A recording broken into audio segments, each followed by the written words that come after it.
Maybe in your life at some point you've experienced something strange and unexplainable that you just and get out of your mind. Maybe it was an apparition that stood in your bedroom when you were just a child, or a voice you heard when you thought you were all alone. Well, I have something similar to share with you. It happened quite recently, actually a few weeks ago. It's one of those things that still keeps me up at night, and I cue and stop thinking about it. I didn't believe in ghosts until it happened. The phone was working perfectly fine, and I was happy with my purchase. However, after a while, weird things started happening. I would wake up around 3 a.m. to the sound of my phone ringing. I thought maybe it'd be a good idea to record the next call so I could hear who was on the other end and get to the bottom of this. So I put my phone on speaker and started recording. Then I heard a voice that sounded like this. "Hello. The person you are calling is unavailable.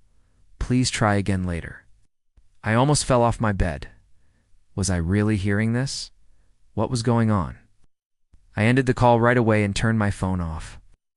I didn't sleep at all that night. The ringtone would be this generic default ringtone that Apple makes.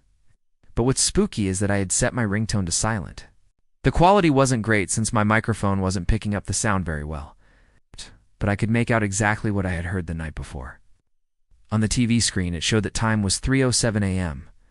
I hadn't slept at all, and I had bags under my eyes. My friend had a spare phone I could use until mine stopped ringing, and thankfully, no more calls came in that night.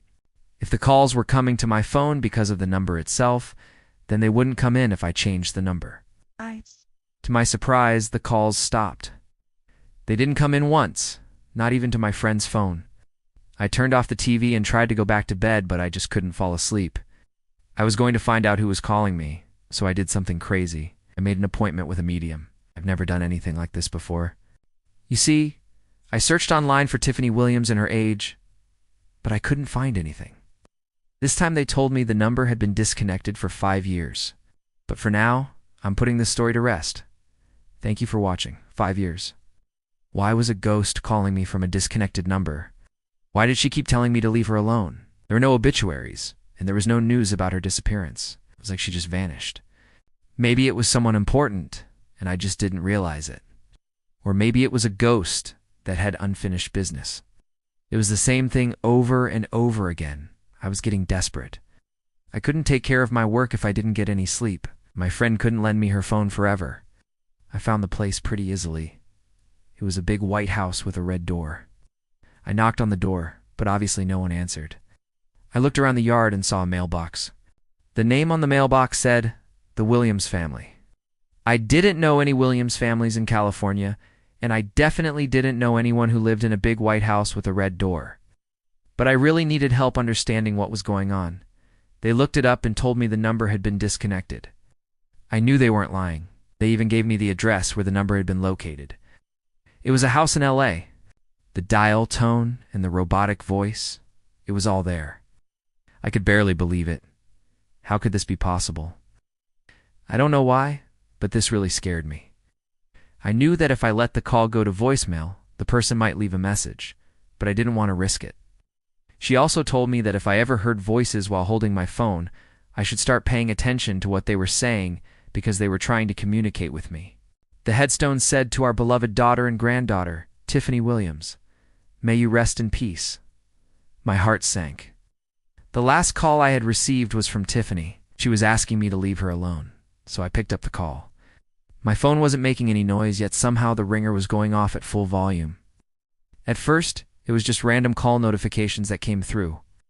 I never picked up the calls and I didn't recognize any of the numbers, the dial tone, and the unavailable message. Then a woman's voice started speaking. "Leave me alone, please.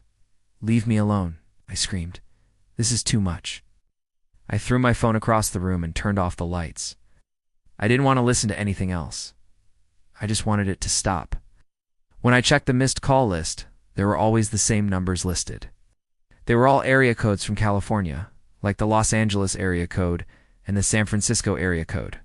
I don't want to scare you with this story. I just want to share what happened because I don't know what else to do with it. I bought an old iPhone 6 South from eBay about 2 months ago. The sound of the phone kept me awake for hours. I hesitantly tapped the green button on the screen, and the person on the other end hung up. I called back the number, and it said the number had been disconnected. I couldn't understand it. Why would a disconnected number be calling me? I couldn't bring myself to pick up the phone. And as soon as the clock hit 3:07 a.m., the calls stopped. Every time the same thing happened, the calls would come in between 2:59 a.m. and 3:07 a.m. I didn't think much of it at first, but then the calls started coming in during the night. I remember lying in bed staring at the ceiling trying to figure out what the hell was going on. After this happened a few times, I decided to finally pick up one of the calls to see who was on the other end. Then I got a genius idea. Since the calls only happened between 2:59 a.m. and 3:07 a.m., when the phone rang at 3 a.m. the next morning, I immediately started crying. As soon as I answered the call, I heard a dial tone. Dial. It was as if the person on the other end had dialed a number. The next morning, I listened back to the recording. I decided that enough was enough. When I told the medium about the calls, she told me to keep recording my phone and see what happened. That night, I held my phone close to my chest and started recording. Around 3 a.m., my phone started ringing. I pressed play, and the exact same thing happened. I went downstairs to get away from my phone, and that's when I saw it. When I woke up the next morning, I felt horrible. But of course, the calls started again the next night, and the night after that. So I did the only thing I could think of, and I took my SIM card out of my phone and put it into my friend's phone. I was relieved, but I still wanted to know who was calling me. To put things into my own hands, I went to my local electronics store and asked them to look up the number. A week later, I decided to visit the house. As I was walking back to my car, I noticed a headstone in the grass. This is where things get really strange. Then I went back to the electronics store and asked them to look up the number again. I'll tell you what I think happened. One day I'll find out for sure.